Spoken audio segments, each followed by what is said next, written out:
Seeing the commercials on TV, we find out that if you invest with one company or the other, you have to be aware all investment is at risk. Hi, this is Barry Phillips, a 10-minute tour, day 2 of the tour portion, Bukude, accountings of or appointments of, depending on the translation.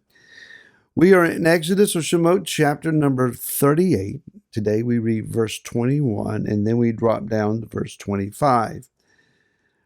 Verse 21 says, "These were the appointments, Bukude, accountings of the dwelling place of the witness, which was appointed by the mouth of Moshe, for the service of the Levites by the hand of Ithamar, the son of Aaron the priest." Ithamar, as we will find out, is the one who has been given the authority to make the accountings.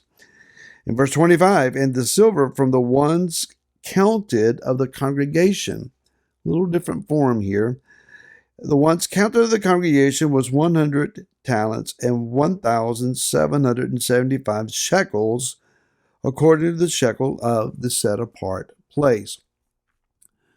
So we understand then that there is this trumah, this contribution that Israel has made. They bring in gold, silver, bronze, and a variety of colored garments and skins. And everything evidently then that has been brought and presented, it was weighed, it was measured, it was determined what exactly it was, so that there could be a total volume count given at the end of the contribution. Then they would determine how much of it was used in all of the manufacturing of the various desired objects and implements. And against that, they would then look at what was left over to make sure that someone's pockets didn't get lined or something didn't just fall through the cracks somewhere, that there is propriety, integrity, and right accounting in everything. It's often noted somewhere, even down to the municipal levels of government. How did that cash get here? What's that envelope all about? Exactly how does that person earn $50,000 a year, but they're living a lavish lifestyle suggesting much more money from somewhere? So corruption shows up just about anywhere where there are human beings and money. That's just human fact. Except for in this situation where everything had to be above board and fully accounted for. The word trumah says to us then it's a contribution. Another way of looking at it, as we look at Bukude, accountings of, we might understand that it's more about the idea of investment. Indeed, as we go to verse 25, the phrase there is Bukude ha'eda. Those of the congregation were taken into account. So it's a wording, yes, it's talking about the silver that the congregation gave, but another way to look at that is that the congregation themselves were taken into account. The root of the word Bukude here is a pei. It is a kuf and a dalet. And the root gives us the idea of counting or visiting or even commanding, but it also suggests to us the idea of investing with purpose and even investing with responsibility, responsible investing. So the gold that was brought was a little over, roughly 2,200 pounds of gold, some 7,500 plus pounds of silver, and about 5,300 pounds or so of bronze, depending on how you translate what a talent is and how much a shekel was. Those are not terms that we use in our U.S. measurements, so it's a little guesswork there. But that's the rough idea. They had it down. They knew exactly what they had. And they knew what was to be used, and then they knew what then was left over, and it was all to be done correctly. Yah was using the people to invest in what it is that he desired. He wanted a dwelling place, and still wants a dwelling place among us. And he is calling for those who have the heart to contribute to that, to make the wise and responsible investment into his kingdom, into his purposes, into his plans, and even into the people that are a part of that. It's one thing to say, well, I will give X amount of dollars to the local building fund because we need a new building or a new wing addition or however that would work. And so you make a contribution, but in your understanding, I'm making an investment here. And I don't want the investment just to sit in the bank for a few generations. Let's use it and let's create what we have invested in. You want it to be done wisely. You want everything to be circumspect and above board.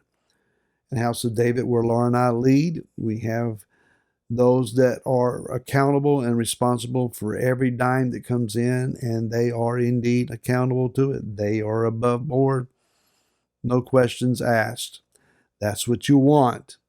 Good, solid people to handle the money. Yah expects no less from his investment in us. It's not just money or gold, silver, or jewels or fabrics here. The point that is made is that Yah looks to what he has invested as an expecting a return. We go to the famous verse. You can quote this from John chapter 3, and in verse number 16, you're already starting to quote, and it says, "For Elohim so loved the world that he gave his only brought forth Son, so that everyone who believes in him should not perish but possess everlasting life." The investment of Yeshua into this world and into our lives should bring about the net return that Yah is expecting, and that is that mankind would achieve and receive eternal or everlasting life.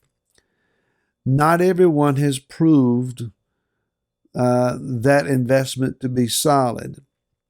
One might even wonder, has he regretted the investment that he has made?